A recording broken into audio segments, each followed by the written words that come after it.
నాన్నగారికి సంబంధించిన అన్నీ మీరే కంప్లీట్ చేశారా? నిన్న పిండం అయిపోయిందండి. రేపు వెళ్ళి అస్థికలు కలిపేసి చాలా కష్టం అనిపించింది.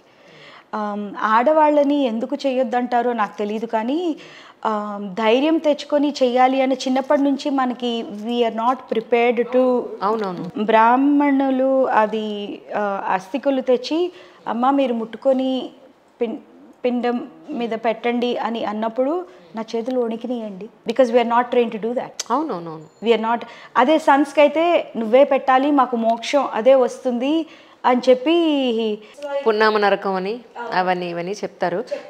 కానీ నేను గత ఒక 10 ఏళ్ళుగా చాలా కేసెస్లో అమ్మాయిలే తలకోరి పెట్టిన సందర్భాలు ఉన్నాయి. పేపర్లో, ఛానల్స్లో అన్నీ చూపిస్తున్నారు.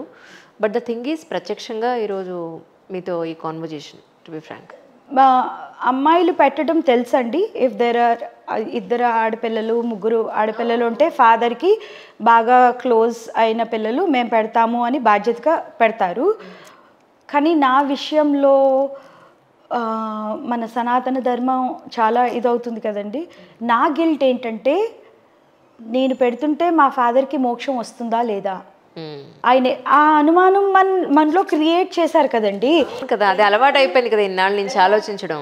ఎంత నేను ఫోన్ చేసి మా అన్నయ్యని బతిమాలాలా, లేకపోతే మా పెద్దనాన్న పిల్లలతో నేనున్న బాధ ఒకటి, ఆయన పోయిన బాధ ఒకటి, భయం ఒకటి, ఒక్కదాన్ని ఎలా చెయ్యాలి అనే స్ట్రెస్ ఒకటి, దానికి తోడు హిందూ ధర్మాన్ని ఫాలో అవుతాను నేను, ఇది నేను చెయ్యొచ్చా? ఇప్పటికి దారి లేనప్పుడు ఏం చేస్తాం? మీరు ఒక మాట చెప్పండి. ఇప్పుడు ఎవ్వరూ లేరనుకుందాం కాసేపు, ఇలాంటి సిచ్యువేషన్ వచ్చినప్పుడు చచ్చినట్టు చేయాల్సిందేగా. అవునండి. ఇలాంటివి 100 జరిగాయి అనుకోండి, అదే సాంప్రదాయం. అంటే నేనేం వ్యతిరేకిని కాదు, హిందూ సాంప్రదాయానికి నేను ఏమాత్రం వ్యతిరేకిని కాదు.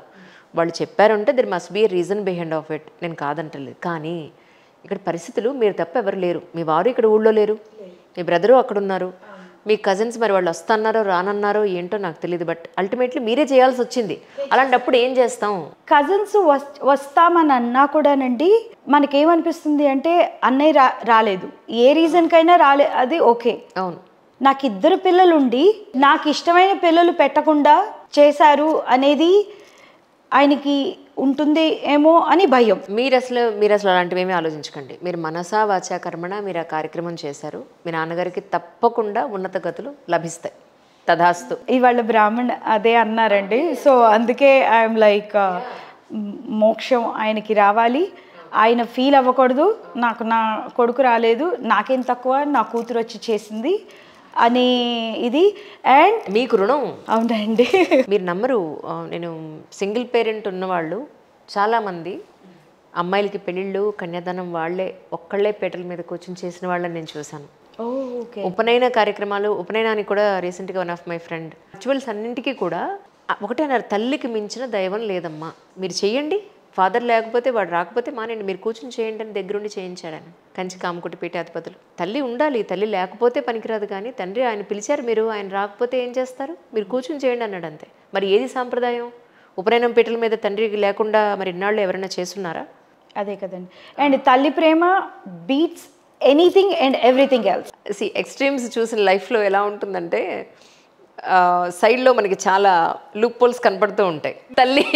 తండ్రి ప్రేమ, తల్లి ప్రేమ అని అంటే ఇవి ఏమీ దొరకని వాళ్ళ ఫ్యామిలీస్ని కూడా నేను చూశాను. కాబట్టి నేను ఇప్పుడు ప్రస్తుతానికి అది అప్రస్తుతం, మన స్టోరీలో అది అప్రస్తుతం. కాబట్టి నేను దాని గురించి ఏం మాట్లాడట్లేదు. ఇంకా ఏమంటారో తెలుసా అండి పేరెంట్స్, కాదు మమ్మీ నేను చిన్నదాన్ని కదా ఇంట్లో అందరికంటే, కాదు డాడీ నేను కదా చిన్నదాన్ని, ఇప్పుడు అన్నయ్యకి 2 కూతుళ్ళు కదా, మీకు నేను డైరెక్ట్గా డాటర్ని, అన్నయ్యకి daughters through the daughter-in-law, and then they're also gonna get, so వేరే ఇంటి పేర్లు వస్తాయి కదా, నేను పెళ్లి చేసుకో వాళ్ళకి వస్తాయి కదా, వాళ్ళు ఇంకా డైల్యూటెడ్ కదా, మళ్ళీ ఎందుకు అన్నయ్య కూతురు మీద ఎక్కువ ప్రేమ నాకంటే అని కూడా అడిగి జోకులు వేసిన రోజులు ఉన్నాయి. బట్ మారాలండి పేరెంట్స్ మెంటాలిటీ. మా అమ్మ ఒకటనేది, నువ్వు సర్వైవర్, మీ అన్న అమాయకుడు అని చెప్పి అనేది అనమాట.